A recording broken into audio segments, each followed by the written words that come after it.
Miss Ivanka Trump, Sherry Blair, Karen Quintos, Chanda Kochar. I don't think there could be a more cracker of a panel to begin a day with. So I am looking forward to this as much as you all are. But before we get there, let me just quickly talk about the state I represent. I come from Telangana. My name is KT Ramarao. I am the Minister for Industries, Commerce, Information Technology, Urban Development. I've had the privilege of serving as a minister for the last 3.5 years for the youngest state in India, that is Telangana, with Hyderabad as the capital. Now, in the last 3.5 years, we've tried to do some things which are truly unique, which are truly path-breaking when it comes to innovation, workforce, skilling, etc., which is the theme that we're going to talk about today. On the innovation front, as it was mentioned by Ms. Trump yesterday, today we have India's largest technology incubator in Hyderabad called the T-Hub, which has been doing exceedingly well. And come this time next year, by this time next year, we will be having the world's largest technology incubator / startup engine in our own city of Hyderabad right here.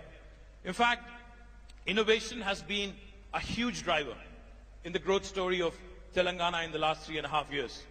Our Honorable Prime Minister, Shri Narendra Modi, for the first time in Indian history, for the first time in the history of this country, talks about Startup India. He realizes the importance of innovation. He realizes the importance of skills. He talks about Startup India. He talks about Skill India. And he also talks about how to ensure that this large demographic dividend, which is up for the grabs for India, because more than 50% of our population is less than the age of 27. More than 2/3 of India today is less than the age of 35.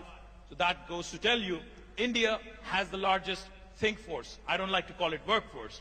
India today has the largest think force on the planet for any country in the history of the planet. As the world is aging, India is getting younger. As the world today, the average age goes high and high, India is getting younger and younger. But that throws up a very interesting challenge. All the way from Hyderabad and Telangana government and right up to the United States and Trump administration.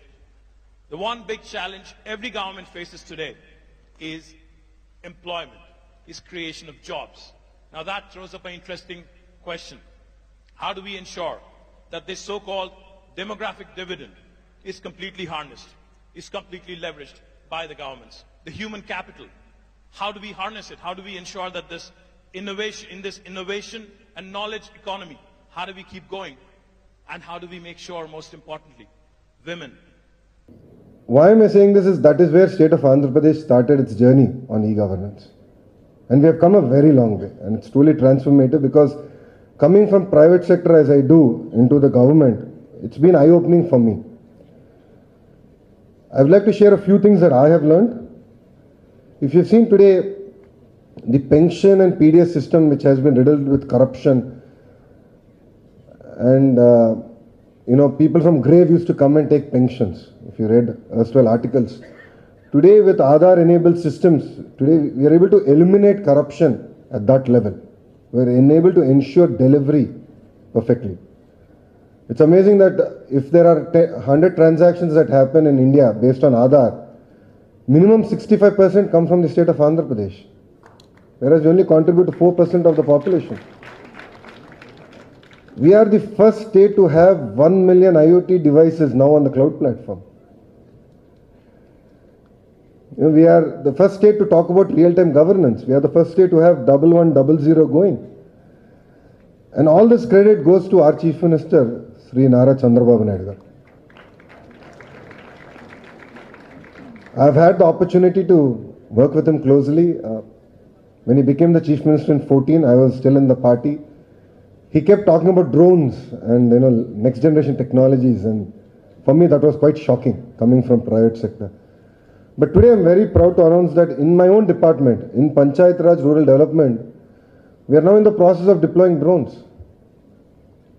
We said we will drone map every panchayat